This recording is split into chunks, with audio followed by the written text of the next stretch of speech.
तो जैसा कि हमने पिछले एपिसोड के लास्ट में देखा था कि चिनमू ने डेविल गॉड फू रिलुओ को मार मार के बेहोश कर दिया था, जिसके बाद वो वहां से जाने लगा था। तो अब आगे इस एपिसोड के स्टार्टिंग में चिनमू ने एक डिमोनिक डिवाइन आर्ट यूज करने वाले को क्वाइटली बेहोश कर दिया, जिसके बाद और बिना समय गवाए उसके कपड़े उतार लिए। उसने तुरंत अपना डिस्गाइज बदल लिया और डीमंस की लैंड के बीच से स्टेल्थ में मूव करने लगा, जबकि बाकी सारे डीमंस खाई की तरफ भीड़ बनाकर बढ़ रहे थे। उस पूरे एरिया में अचानक एक अजीब सा डिस्टर्बेंस फैल गया था। इस अचानक हुए बदलाव को हर किसी ने नोटिस किया और पूरा सिटी पैनिक में डूब गया। भले ही ये घटनाएं बहुत तेजी से हुईं और उतनी ही जल्दी खत्म भी हो गईं, लेकिन जो टेरिफाइंग पावर रिलीज हुई थी उसने सबके अंदर डर बैठा दिया। दो डीमन गॉड्स तेजी से अबिस की तरफ उड़ गए। उनके पीछे पीछे कई विंग डीमंस भी हवा में उनका पीछा करने लगे, लेकिन चिनमू भीड़ के अगेंस्ट मूव कर रहा था, धीरे धीरे बेहद सावधानी के साथ आगे बढ़ता हुआ। समय बीतने के साथ वो भीड़ से निकलकर अलग हो गया और सीधे सिटी गेट की तरफ बढ़ने लगा। उसने उड़ने की जरा भी हिम्मत नहीं की, क्योंकि वो डीमंस के सिटी के अंदर था। उसे बिल्कुल अंदाजा नहीं था कि कितने डीमन गॉड्स या डिवाइन ब्रिज रेल्म और लाइफ एंड डेथ रेल्म के एक्सपर्ट्स आसपास हिडन हो सकते हैं। यहाँ तक कि सुप्रीम एम्परर हेवन के गॉड्स भी इस जगह केयरलेस होने की हिम्मत नहीं करते। इसीलिए चिनमू सिर्फ कॉशियसली चलते हुए आगे बढ़ सकता था। लेकिन जैसे जैसे वो आगे बढ़ रहा था, उसके मन में बेचैनी बढ़ती जा रही थी। जैसे ही वो दोनों डीमन गॉड्स अबिस तक पहुंचते, उन्हें बेहोश पड़ा फू रिलुओ मिल जाता और उसे होश में लाने में उन्हें बस एक पल लगता। और जैसे ही फू रिलुओ होश में आता, वो तुरंत चिनमू को ढूंढने के लिए सारे सिटीज में लॉकडाउन का ऑर्डर दे देता। अगर चिनमू उस लॉकडाउन से पहले एस्केप नहीं कर पाया तो उसका बचना लगभग इम्पॉसिबल हो जाता। ये सिटी पहले सुप्रीम एम्परर हेवन का एक डिवाइन सिटी था और इसका साइज अनइमेजिनेबल था। इसकी आउटर वॉल्स तक पहुंचने में ही उसे काफी समय लगने वाला था। चिनमू ने अपनी स्पीड बढ़ा दी और आखिरकार वो सिटी गेट तक पहुंच गया। लेकिन उसी समय अबिस की डायरेक्शन से एक गूंजती हुई आवाज आई। ऑनरेबल किंग का आदेश है, पूरे सिटी को तुरंत लॉकडाउन किया जाए। किसी भी डीमन को बाहर जाने की अनुमति नहीं है। फॉर्मेशन एक्टिवेट करो, सिटी को सील करो, लैंड स्काई सब कुछ लॉकडाउन कर दो, एक मस्कीटो भी बाहर ना निकल पाए। गेट को देखते ही चिनमू के चेहरे का एक्सप्रेशन बदल गया। कई पावरफुल डीमंस उस मैसिव गेट को जोर लगाकर बंद करने में लगे हुए थे। टावर्स और ऊंची बिल्डिंग्स पर इंस्क्रिप्शंस और रून्स एक एक करके जल उठे। वो रून्स पानी की तरह बहते हुए वॉल्स की तरफ फैलने लगे। जैसे ही वॉल्स पर वो पैटर्न्स एक्टिवेट हुए, डैज़लिंग लाइट आसमान में फैल गई। उन रून्स के बीच स्काई में एक विशाल स्पेस बैरियर बनने लगा और वॉल्स के बेस पर जमीन के अंदर भी काउंटलेस रून्स फ्लो कर रहे थे। इटर्नल पीस की कैपिटल के पास भी इतनी स्ट्रॉन्ग डिफेंस प्रेपरेशन नहीं थी। अगर स्काई और ग्राउंड के रून्स कनेक्ट हो जाते तो चिनमू के लिए एस्केप करना नामुमकिन हो जाता। अचानक उसका शरीर जैसे डिसॉल्व हो गया और वो एक ब्लैक शैडो में बदल गया, जो वॉल के कोने के साथ लाइटनिंग स्पीड से आगे बढ़ रही थी। उसका सीधा टारगेट था सिटी गेट। गेट बेहद भारी और विशाल था। दर्जनों पावरफुल बॉडी कल्टिवेटर्स भी उसे बंद करने में स्ट्रगल कर रहे थे। ये कल्टिवेटर्स डिवाइन आर्ट्स को बॉडी के थ्रू ट्रेन करते थे। इनके पास मैजिक वेपन्स नहीं, बल्कि प्योर मसल स्ट्रेंथ होती थी। उनकी बोन्स और फ्लैश ही उनका वेपन थे। हेवनली सेंट कल्ट और इटर्नल पीस एम्पायर की आर्मी में भी ऐसे कल्टिवेटर्स थे। अगर कोई अपनी स्ट्रेंथ को पीक तक ले जाए तो वो गॉड लेवल स्टोन स्टैचूज तक उठा सकता था। फिर भी इस डिवाइन सिटी का गेट बंद करने के लिए दर्जनों एक्सपर्ट्स की जरूरत थी। चिनमू की शैडो बिल्डिंग्स की शैडोज के बीच गोस्ट की तरह जंप कर रही थी। वो एक वॉन्डरिंग स्पिरिट की तरह गेट की नीचे की तरफ दौड़ रहा था। उसे हर हाल में गेट बंद होने से पहले बाहर निकलना था, वरना उसके पास कोई रास्ता नहीं बचता। गेट लगभग बंद हो चुका था, बस दोनों डोर्स के बीच एक छोटा सा गैप बचा था। तभी अचानक एक चमकदार पर्ल लुढ़कता हुआ आया और ठीक उस गैप में फंस गया, जिससे डोर्स पूरी तरह बंद नहीं हो पाए। गेट के पास खड़े एक मजबूत वर्कर ने उसे देखा और बिना सोचे उस पर्ल को लात मारकर बाहर फेंक दिया। फिर उसने गेट को पूरी ताकत से बंद कर दिया। लेकिन उसे ये बिल्कुल भी अंदाजा नहीं था कि जब उसने किक मारी, उसी पल उसकी अपनी शैडो उस पर्ल के साथ रोल हो गई थी और उस पर्ल की शैडो में मर्ज हो गई थी। पर्ल लगभग 30 गज तक रोल करता हुआ आगे बढ़ा, फिर अब इसके किनारे आकर धीरे धीरे रुक गया। अचानक उस पर्ल के नीचे की शैडो में बदलाव आया। शैडो से ब्रांचेस निकलने लगी और दो शैडो लाइक आर्म्स लंबी होकर उस पर्ल को धक्का देने लगी। पर्ल फिर से रोल हुआ और एक लाउड स्प्लैश के साथ नदी में गिर गया। एक पल बाद अबिस की दूसरी तरफ की शैडो से एक ब्लैक शैडो क्रॉल करते हुए बाहर निकली और जमीन के पास आकर रुक गई। कुछ ही देर में सिटी गेट फिर से खुल गया और काउंटलेस डीमंस बाहर निकल पड़े। वो आदमी सिटी में नहीं है, तुरंत उसे ढूंढो, उसे हमारे टेरिटरी से बाहर जाने मत दो। चिन्मू फिर से शैडोज में हाइड हो गया और लगातार डॉज करता रहा, हर वॉच टावर से बचते हुए। उसने अपनी फैंटम इल्यूजन टेक्निक का बार बार इस्तेमाल किया। काफी समय बाद वो ऊपर चढ़ा और दूर तक देखा, लेकिन उसे ली सिटी अभी भी नजर नहीं आया। किन्मू मुझे डेमन्स की टेरिटरी में ले आया, लेकिन ये जगह आखिर है कहाँ? ये ह्यूमन टेरिटरी से कितनी दूर है? लैंड एंडलेस थी, स्काई धुंधला था, ईस्ट में सन ठंडा और लाल होता जा रहा था, जो नाइटफॉल का संकेत दे रहा था। चिन्मू ने खुद को काम किया और अपनी प्रेजेंस को पूरी तरह हाइड कर लिया। सुप्रीम एम्पायर हेवन में एक भी स्टार नहीं है, डायरेक्शन मेंटेन करना ऑलमोस्ट इम्पॉसिबल है, मुझे सुबह का इंतजार करना होगा। डेमन स्काउट्स हर जगह सर्च कर रहे थे, जबकि चिन्मू लगातार छिपता और बचता रहा। जब वो लगभग पकड़ा जाने वाला था, उसने एक डेविल स्काउट को एलिमिनेट कर दिया। उसका हेवी ब्लैक आयरन आर्मर पहन लिया, हेलमेट लगाया और हॉर्स हुक पर लटकता हुआ एक लंबा ब्लैक आयरन स्पीयर उठा लिया। फिर वो डेविल फायर नाइटमेयर पर सवार होकर फॉग से भरे डेमन टेरिटरी में घूमने लगा। अगले दिन हमेशा की तरह वो अगली क्रैक्ड सन उगा। चिन्मू ने अपना हेलमेट थोड़ा खोला ताकि खुद को एडजस्ट कर सके। फिर उसने डेविल लैंग्वेज का इस्तेमाल करते हुए डेविल फायर नाइटमेयर को ईस्ट डायरेक्शन में मोड़ दिया। जब दोपहर का समय हुआ, किन्मू ने अपना सिर सीधे सन की ओर उठाया और अचानक उसका पूरा एक्सप्रेशन बदल गया। ईस्ट की तरफ जो ब्रोकन सन था, वो अचानक पूरी तरह से बुझ गया था। उसने गुस्से और शौक के साथ कहा, इंपीरियल प्रीसेप्टर, क्या आप कुछ ज्यादा ही स्मार्ट बनने की कोशिश नहीं कर रहे हो? किन्मू को अंदर ही अंदर लगभग खून की उल्टी जैसी फीलिंग हुई। उसने पहले इंपीरियल प्रीसेप्टर से रिक्वेस्ट की थी कि सुप्रीम एम्परर हेवन में 2 सन डिजाइन करने में हेल्प करें, लेकिन अब स्काई में मौजूद टूटा हुआ सन गायब हो चुका था। ये साफ था कि इस पूरे मैटर के पीछे इंपीरियल प्रीसेप्टर का ही हाथ था। ऐसा लग रहा था कि इटर्नल पीस इंपीरियल प्रीसेप्टर को शायद सन देखना बिल्कुल भी पसंद नहीं था। इसलिए उन्होंने सभी डिवाइन आर्ट्स एक्सपर्ट्स को सुप्रीम एम्परर हेवन के पास बुला लिया ताकि उस चीज को रिमूव करके दोबारा रीबिल्ड किया जा सके। लेकिन इस पूरे प्रोसेस के बाद किन्मू के लिए डायरेक्शन पहचानना लगभग इम्पॉसिबल हो गया था। अब उसके पास कोई प्रॉपर रेफरेंस पॉइंट ही नहीं बचा था। उधर ली सिटी में एक बड़ा ही इंटेंस सीन चल रहा था। पूरा सिटी फायर और लाइट से चमक रहा था। डार्कनेस के बीच फ्लेम्स फैल चुकी थी। सुप्रीम एम्परर हेवन को ग्रेट रूइन से कनेक्ट करने वाला spirit energy mutual shift bridge लगातार ग्लो कर रहा था। इटर्नल पीस की तरफ से कई डिवाइन आर्ट्स प्रैक्टिशनर्स लगातार वहां पहुंच रहे थे। उन्होंने ली सिटी के पास एक ह्यूज फैक्ट्री सेटअप कर दी थी और लगातार दिन रात काम शुरू कर दिया था। वहां बड़े बड़े मशीन्स और मिस्टीरियस कंपोनेंट्स बनाए जा रहे थे। ट्रू गॉड पेंग यू ने ऐसे ब्लूप्रिंट्स लाकर दिए थे जिन्हें समझ पाना नॉर्मल लोगों के बस की बात नहीं थी। उन्होंने सन ग्रेट फर्नेस का कॉन्सेप्ट दिया था, जिसे सन फोजर गॉड ने पीछे छोड़ा था। लेकिन गॉड को दूसरा सन बनाने का टाइम नहीं मिला, क्योंकि डीमंस ने उनकी हत्या कर दी थी। फिर भी उनके ब्लूप्रिंट बच गए थे। अब इटर्नल पीस इंपीरियल प्रीसेप्टर ने कई algebra experts divine arts practitioners को बुलाया और उन ब्लूप्रिंट्स को रिफाइन करते हुए पूरी कैलकुलेशन फिर से की। एक्यूरेसी को लेकर उन्होंने एक्सट्रीमली स्ट्रिक्ट रिक्वायरमेंट्स रखी थीं। ली सिटी के डिवाइन आर्ट्स प्रैक्टिशनर्स जो बना रहे थे, वो असल में सन ग्रेट फर्नेस था। इसी बीच सिटी टावर पर ब्लैक टाइगर गॉड बैठा था। वो जमीन पर गिरा हुआ था और अचानक एक छोटे ब्लैक टाइगर के रूप में बदल गया था, जिसकी बॉडी सिर्फ 1 फुट लंबी थी।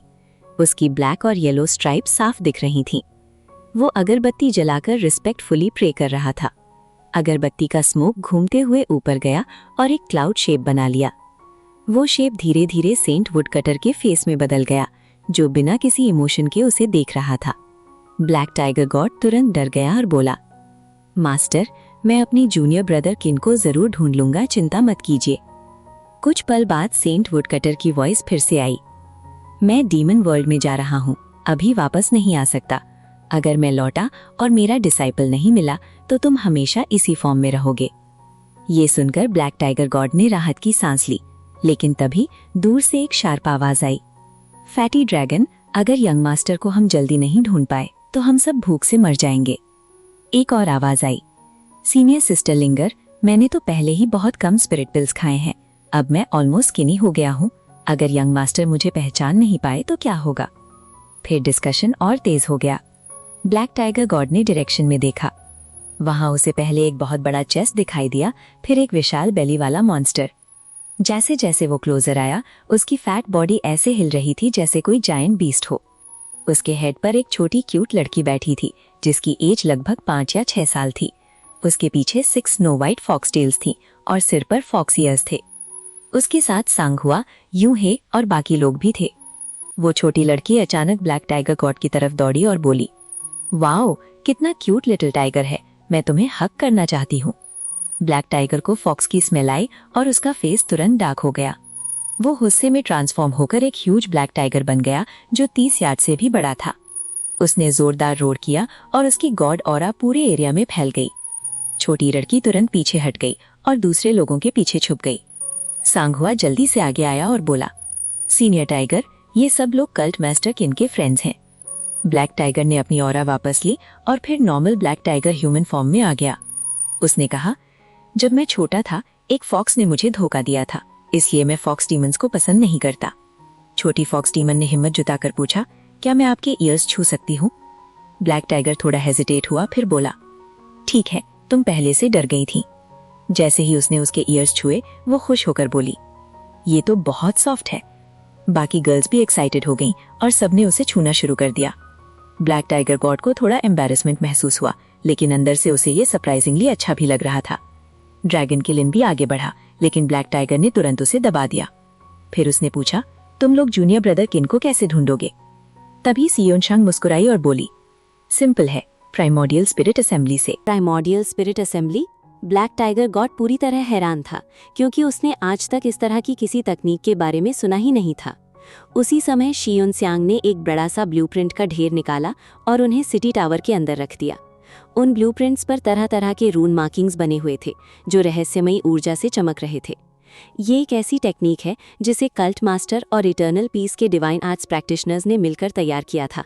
बाद में एम्परर ने इसे secrets of 3 primordial spirit assembly नाम दिया। शियोनस्यांग कुछ पल रुकी, फिर उसने ध्यान से चिन्मू की प्राइमोर्डियल स्पिरिट मार्किंग को ढूंढा। इसके बाद उसने सिनेबार और ब्रश निकाला। सिनेबार को घोलकर उसने सिटी टावर के पिलर पर ड्राइंग शुरू कर दी। कल्ट मास्टर ने एक बार इंपीरियल कॉलेज के हॉल ऑफ सुप्रीम लर्निंग में सभी की प्राइमोर्डियल स्पिरिट मार्किंग्स को छाप दिया था, यहाँ तक कि उनकी अपनी मार्किंग भी वहीं मौजूद थी। प्राइमोर्डियल स्पिरिट असेंबली का उद्देश्य ही ये है कि किसी व्यक्ति की प्राइमोर्डियल स्पिरिट को अपनी ओर आकर्षित किया जाए, ताकि सभी लोग अपनी अपनी प्राइमोर्डियल स्पिरिट के माध्यम से बैठकर मामलों पर चर्चा कर सके। लिंग युक्षु ने अचानक एक इंसेंस स्टिक निकाली और उसे उस पुरानी सोल मार्क के नीचे रख दिया। फिर उसने उसे चुभोकर जला दिया।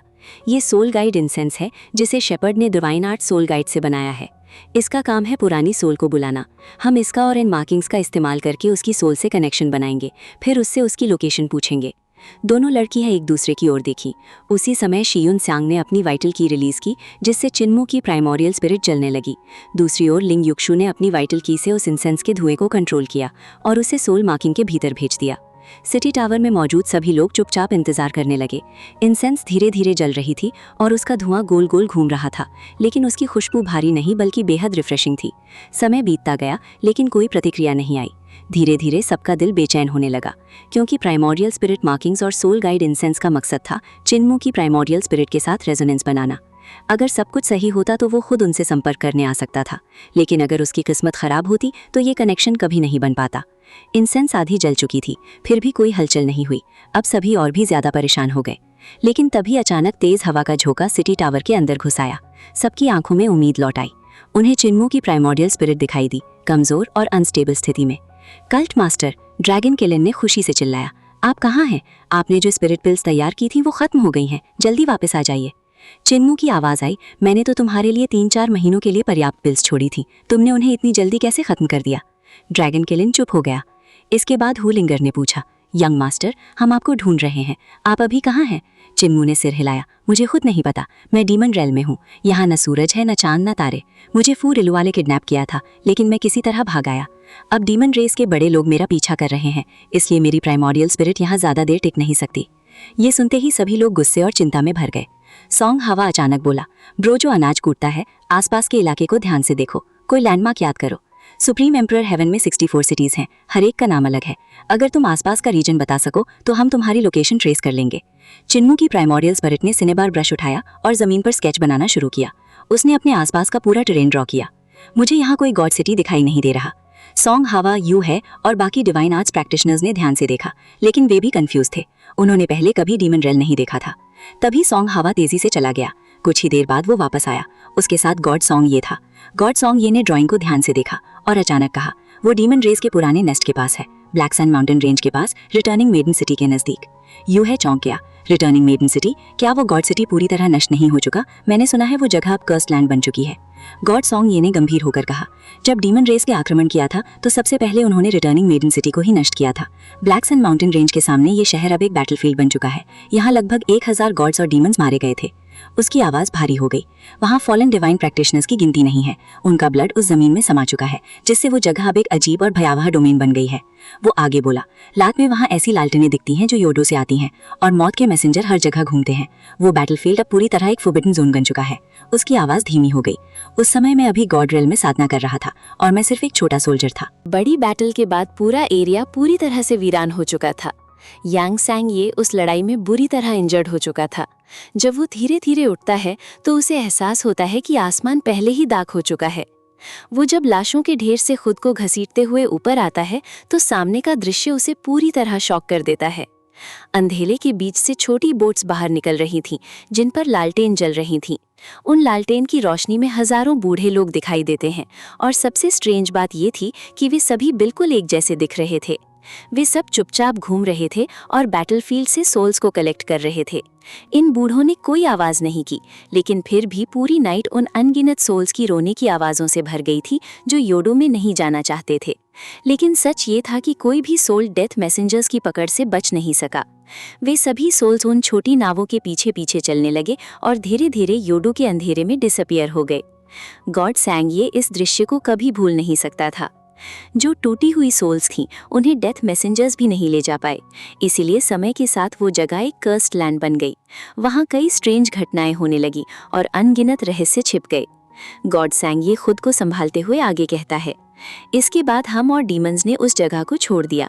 अगर कल्ट मास्टर चिन आगे बढ़ता रहा तो वो सीधे उस टेरिफाइंग लैंड में पहुंच जाएगा। ड्रैगन किलन अचानक जोर से चिल्लाया।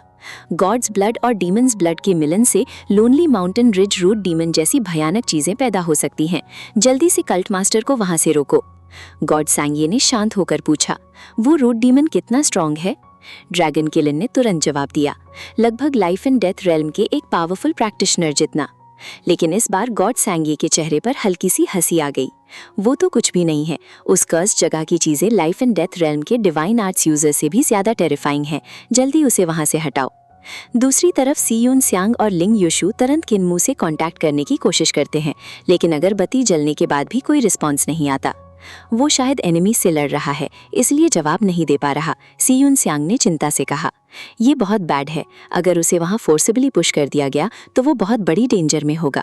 लिंग युशु ने कहा, मैं जाकर उसे वापस लाऊंगा। ब्लैक टाइगर गॉड ने दृढ़ता से कहा, लेकिन गॉड सैंगे ने सिर हिला दिया। तुम नहीं जा सकते। रास्ता बहुत लंबा और डेंजरस है। अगर बीच में कोई डीमन गॉड मिल गया तो तुम भी मर जाओगे।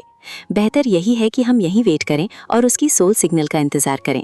ब्लैक टाइगर गॉड फिर भी स्टबन, अब मैंने उसे खोया है, मैं ही उसे ढूंढूंगा। दूसरी तरफ हुलिंगर भी पीछे नहीं हटती। अगर हम यंग मास्टर को नहीं ढूंढ पाए तो सब खत्म हो जाएगा। ड्रैगन किलन भी आखिर में तैयार हो जाता है, मुझे भी साथ ले चलो। अब सीन बदलता है बैटलफील्ड की तरफ। डेविल फायर नाइटमेयर जोर से चीखता है जब उसके पैरों पर सॉर्ड लाइट्स गिरती हैं और वो कट हो जाता है।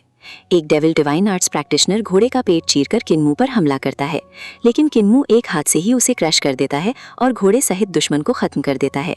अचानक एक बूढ़ी वुमन खून से भरा विशाल जार लेकर आती है। उसमें से ब्लड लाइट फ्लड की तरह निकलता है और किन्मू को घेर लेता है। वो ब्लड एनर्जी एक जाइंट रेड ड्रैगन का रूप ले लेती है और उसे जकड़ लेती है। लेकिन किन्मू की आंखों में स्टार्स घूमने लगते हैं। उसकी विजन में मिल्की वे और सन जैसी एनर्जी बर्स्ट होती है। 2 बीम्स निकलती हैं, एक ड्रैगन का सिर काट देती है और दूसरी उस बूढ़ी वुमन का सिर उड़ा देती है। तभी एक स्कॉर्पियन जैसी वुमन अपनी पॉइजनस टेल से उसे जोर से हिट करती है और वो जमीन में गिर जाती है। फिर एक डेविल यूथ आता है जिसके पास 8 फ्लैग्स है। वो जोर से चिल्लाता है, डेविल कनेक्टिंग माउंटेन फॉर्मेशन, दबाओ। 8 माउंटेन्स के स्पिरिट्स आसमान से गिरते हैं और अर्थ शेक होने लगता है, लेकिन किन्मू सिर्फ एक हाथ से उन पहाड़ों को तोड़ देता है। वो फॉर्मेशन से बाहर निकलता है और काउंटलेस फ्लाइंग ब्लेड्स का सामना करता है। वो एक फिक्स वर्ड बनाकर उन्हें रोक देता है, लेकिन ब्लेड्स खुद ही डीमन ब्लेड्स में बदलकर उसे तोड़ देते हैं। किन्मू हवा में तारों पर चलते हुए हर अटैक डॉज करता है और अपने स्वॉर्ड लाइट से सभी वेपन्स तोड़ देता है। फिर 3 सिर और 4 हाथ वाले डेविल सोल्जर्स उस पर टूट पड़ते हैं। वो उनके साथ इंटेंस फाइट करता है, लेकिन फिर जमीन के नीचे चला जाता है। दुश्मन उसे पकड़ने के लिए जमीन को उठाते हैं, लेकिन वो फिर बाहर निकल आता है और एक विशाल स्वैम्प में कूद जाता है।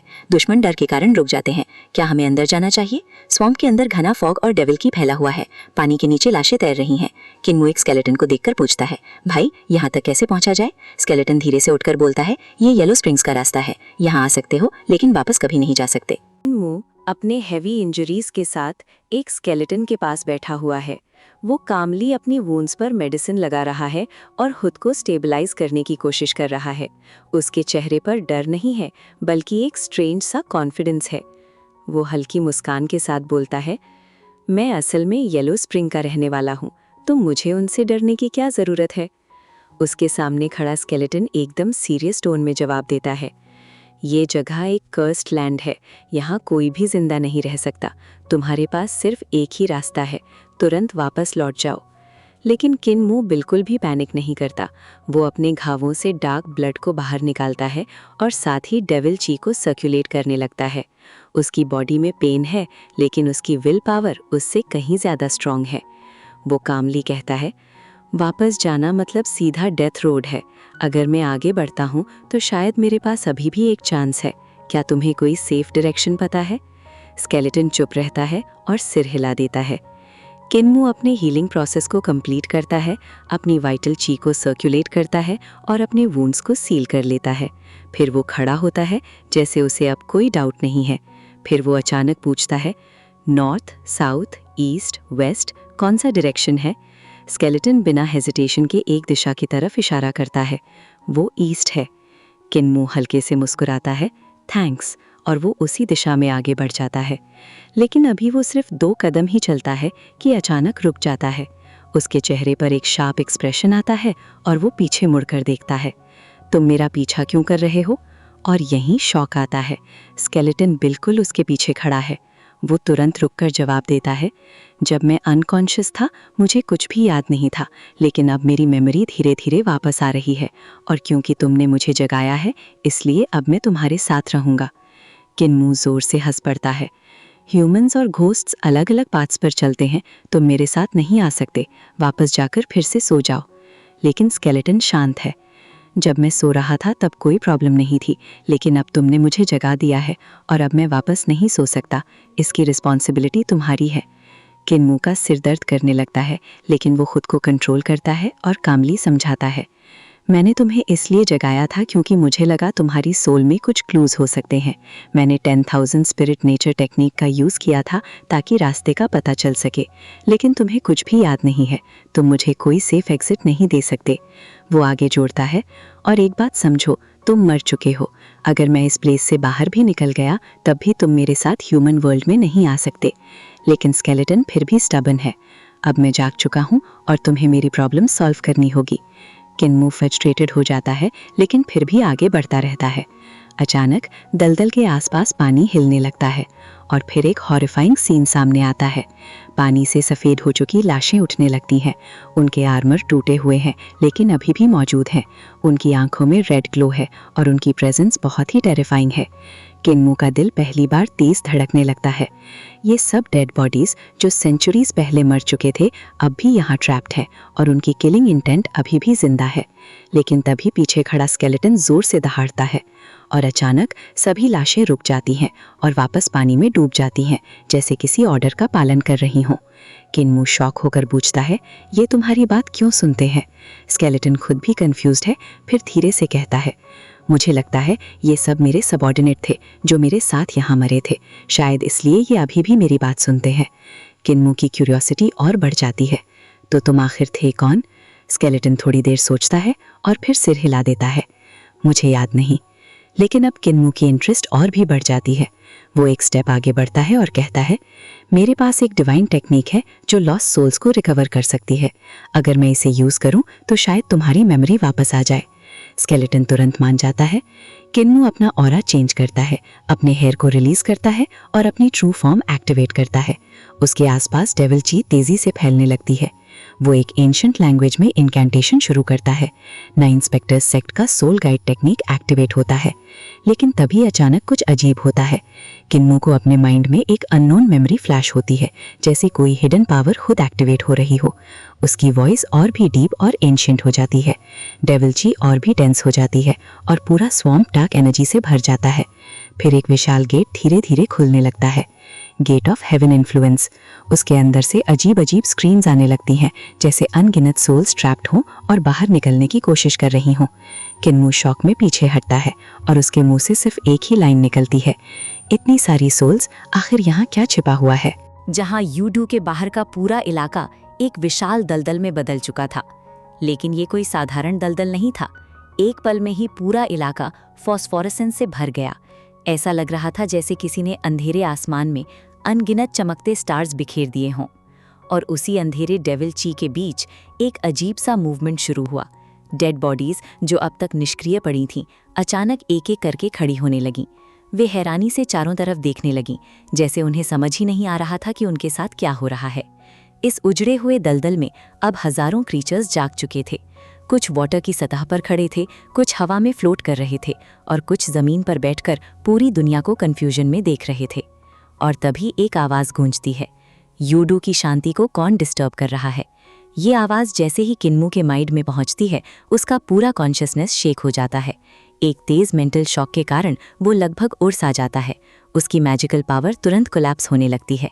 और ठीक उसी समय उसके पीछे मौजूद गेट ऑफ हेवन इन्फ्लुएंस अचानक एक्टिवेट हो जाता है। वो डेविल ची को ऐसे अब्जॉर्ब करने लगता है जैसे कोई विशाल वेल पूरी दुनिया को निगल रहा हो। कुछ ही पल में सारी डेविल ची वापस यूडू की तरफ खिंच जाती है। किन्मू जल्दी से अपना सैटर्न सॉवरेन फॉर्म रिलीज कर देता है। उसे समझ नहीं आता कि ये गेट ऑफ हेवन इन्फ्लुएंस बंद क्यों नहीं हो रहा। वो बिल्कुल भी एक्सपेक्ट नहीं कर रहा था कि ये गेट ओपन रह जाएगा। इसी बीच यूडू के अंधेरे में कहीं दूर से लैंटर्न लाइट के छोटे छोटे डॉट्स दिखाई देने लगते हैं। ये कोई साधारण लाइट्स नहीं थीं, बल्कि बान लैंटर्न बोट्स थीं, जो धीरे धीरे डार्कनेस से बाहर आ रही थीं। किन्मू का दिमाग पूरी तरह नम हो जाता है। वो तुरंत अपनी टेक्निक को रिवर्स करने की कोशिश करता है, लेकिन गेट ऑफ हेवन इन्फ्लुएंस अभी भी बंद नहीं होता। और फिर अचानक ये बोट सीधे उस गेट से गुजरने लगती हैं। इसी बीच उसके पास खड़ा स्केलेटन अचानक जोर से हंस पड़ता है। मुझे याद आ गया मैं कौन हूँ। उसकी आवाज़ पूरे दलदल में गूंज जाती है। वो खुशी से चीखता है, celestial heavens, south heaven, south dipper division, 7 kill star sovereign. मुझे फाउंडिंग एम्परर के आदेश पर सुप्रीम एम्परर हेवन और प्रोविंशियल गवर्नर वेल याओ की रक्षा के लिए तैनात किया गया था। वो चारों तरफ देखने लगता है और जोर से पूछता है, मेरी आर्मर कहाँ है? मेरा बैटल एक्स कहाँ है?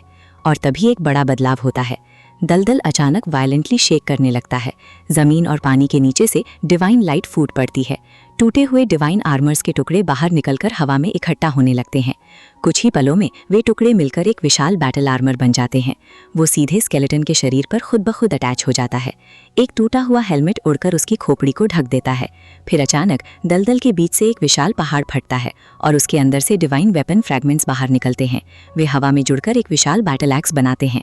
ये कोई साधारण एक्स नहीं था, ये सेलेस्टियल एम्परर अथॉरिटी को दर्शाता था। एक तरफ एक्स, दूसरी तरफ ब्लेड और ऊपर ड्रैगन पैटर्न वाला स्पीयर टिप। जैसे ही स्केलेटल इस एक्स को पकड़ता है, उसकी ऑरा पूरी दुनिया को हिला देती है। वो जोर से चिल्लाता है, मेरे सोल्जर्स कहाँ हैं? और तभी पूरे दलदल में खड़े हजारों स्केलेटन्स एक साथ जवाब देते हैं, जनरल हम यहाँ हैं। किन्मू ये सब देखकर पूरी तरह शॉक में आ जाता है। स्केलेटन फिर आसमान की तरफ देखता है, महाराज कहाँ हैं? लेकिन कोई जवाब नहीं आता। कुछ देर बाद किन्मू धीमी आवाज में कहता है, provincial governor, founding emperor era को 20,000 साल हो चुके हैं। ये सुनते ही स्केलेटन का हेड नीचे गिर जाता है। 20,000 साल? किन्मू दर्द भरी आवाज में कहता है, हाँ, तुम सब 20,000 साल से डेड हो।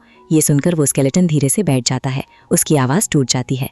20,000 साल हमने अपनी जान दी, दुश्मनों को रोका, फिर भी हम अपना युग नहीं बचा पाए।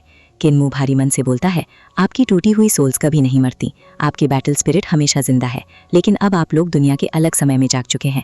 वो आगे कहता है, अगर मैं वापस जिंदा गया तो किंग यामा से बात करूंगा कि क्या आपको उनके साथ रखा जा सकता है। और फिर वो वहां से आगे बढ़ जाता है। स्केलेटन वहीं बैठा रहता है, बार बार खुद से दोहराते हुए, 20,000 साल, ये कैसे हो गया? अब सीन शिफ्ट होता है। इस डार्क लैंड की बाउंड्रीज पर हजारों डेविल कल्टिवेटर्स जमा हो चुके हैं। उनके बीच टेंशन साफ दिखाई दे रही थी। और तभी एक पावरफुल फिगर आता है, जनरल शीलो। वो सभी को आदेश देता है, किन्मू कहाँ है? एक कल्टिवेटर जवाब देता है, वो फॉरबिडन लैंड में घुस गया है। शीलो मुस्कुराता नहीं है बल्कि सीरियस हो जाता है। लेकिन तभी उस फॉरबिडन लैंड के अंदर से एक मैसिव डेविल ची का एक्सप्लोजन होता है। एक विशाल गेट अचानक दिखाई देता है और फिर उतनी ही तेजी से गायब हो जाता है। शीलो रुक जाता है। ये जगह सच में अनप्रिडिक्टेबल है। और फिर वो आदेश देता है, उसके पीछे जाओ, चाहे वो जिंदा हो या डेड, उसे पकड़ना है। हजारों डेविल कल्टिवेटर्स उस फॉरबिडन लैंड में प्रवेश कर जाते हैं। इधर किन्मू आगे बढ़ते हुए पीछे से आती लड़ाई की आवाजें सुनता है। चीखें कुछ देर तक गूंजती हैं और फिर अचानक सब शांत हो जाता है। वो रुककर सोचता है, ये जगह सच में बहुत स्ट्रेंज है। उसे बिल्कुल भी अंदाजा नहीं है कि वो खुद इस पूरे मिस्ट्री का सबसे बड़ा की बन चुका है। और इस तरह कहानी एक ऐसे रहस्यमय मोड़ पर पहुंच जाती है जहां हर कदम पर डेंजर, मिस्ट्री और अनसीन फोर्सेस उसका इंतजार कर रहे हैं। तो दोस्तों, जाने से पहले वीडियो को लाइक, कमेंट, शेयर और सब्सक्राइब वगैरह कर देना। Bye bye.